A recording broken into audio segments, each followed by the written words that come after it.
teams have to decide who their building blocks are, and then you make it work around them. And the moment they decided T. Higgins is someone, and Burrow and Chase and Hendrickson are the guys they want to build around, all right, we got less to work with on the offensive line.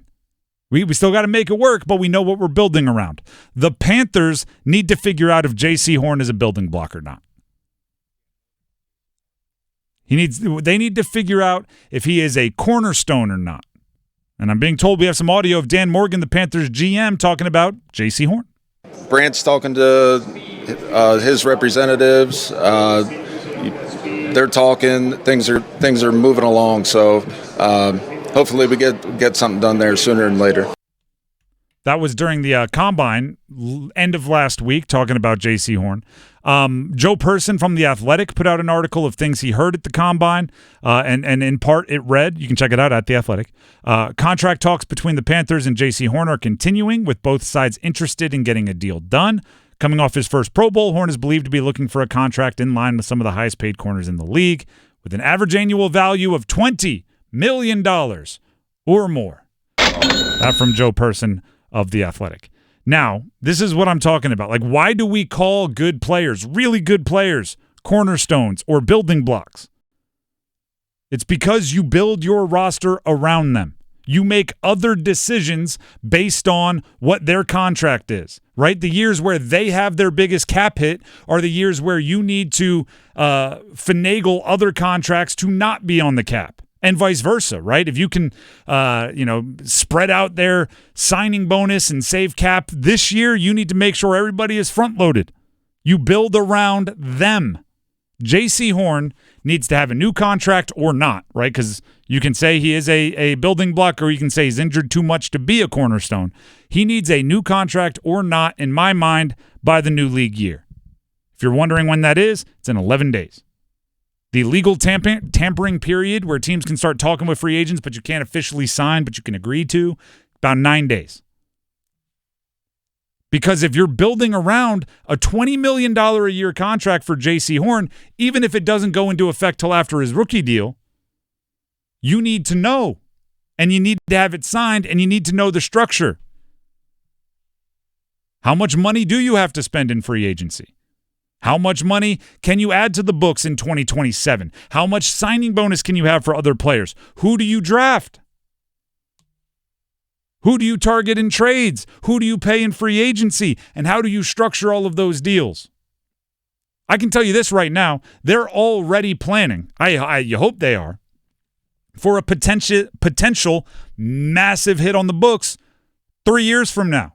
Because that's when Bryce Young and his next contract would start really kicking in. If you're not planning for it, you're going to get to the point where you got to cut a bunch of good players to pay your quarterback. The moment you draft a quarterback, you're looking ahead at what it might be if they play well. And then the moment you decide they're not a cornerstone, you're trying to figure out what other quarterbacks can come in and might fill that role. There's only a few cornerstones on every team. There's only a few core players on every team. Everyone else has to get in where they fit in around it. And if you're looking at the Panthers, there's Derrick Brown, cornerstone, contract locked in. You hope there's Bryce Young. There's a couple of high-priced offensive linemen.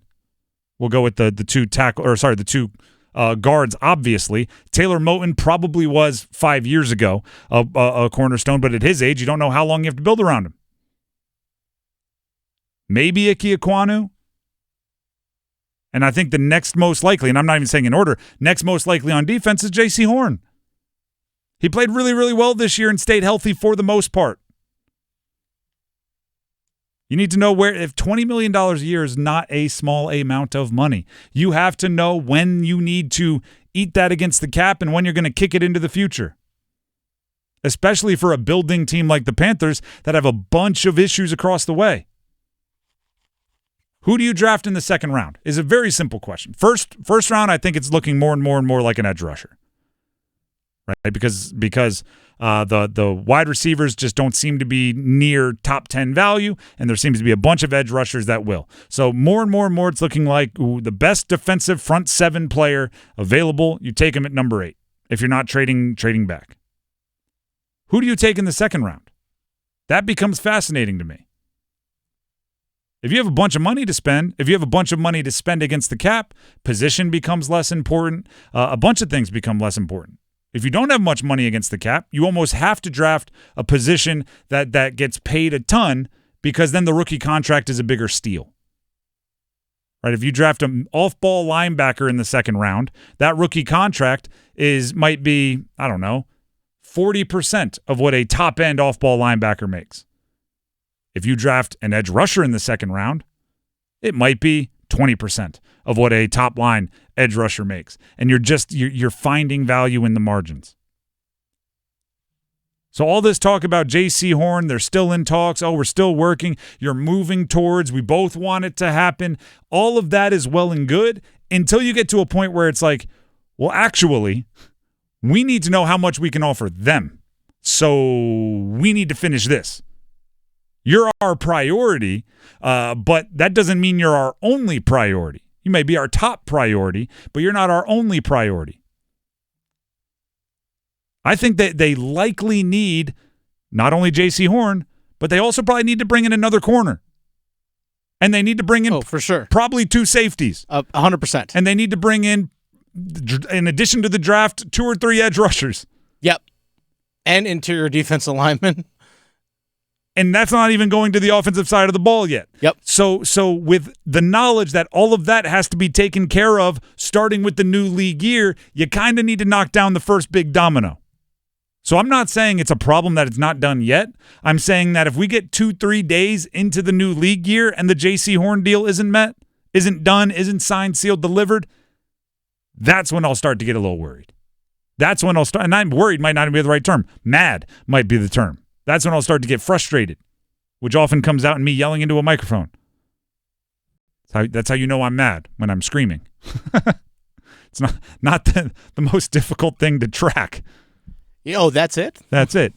And I will say this also. Sometimes, and I think this is happening with Matt Stafford and the Rams, the teams will come out and say, we've agreed, but we're going to wait, because then you're using that as the structure kind of puzzle piece, where it's like, we're going to go sign everything else, and then we're going to make sure this guy gets his money, but we can structure the signing bonus, the yearly, the roster bonuses to fit into what we have.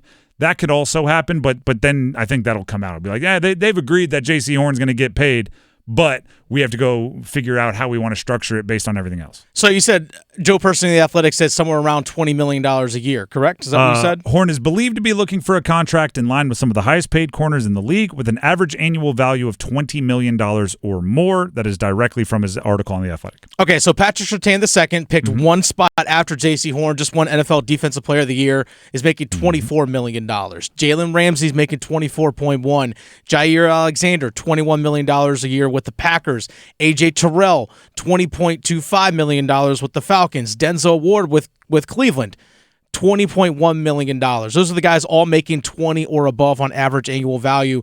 Surtain is 25 years old. Everyone else I mentioned is 27, 28 or older. Jaycee Horn's also only 25 years old, so he's still a really young guy. Trevon Diggs with the Cowboys makes 19.4. Marlon Humphrey with the Ravens makes 19.5. Those guys are older than Jaycee Horn. Again, with the cap going up, maybe $20 million might actually be right at good market value for him. That's fair to both sides. When he's right, he fits right in with those guys that are slightly above $20 million. Yes, 100%. The issue becomes, do you trust him to be healthy? That's the biggest question. That's it. You answer that question, you'll answer if you have a cornerstone of your franchise or not, and whether he's worth $20, $21 million a year or not.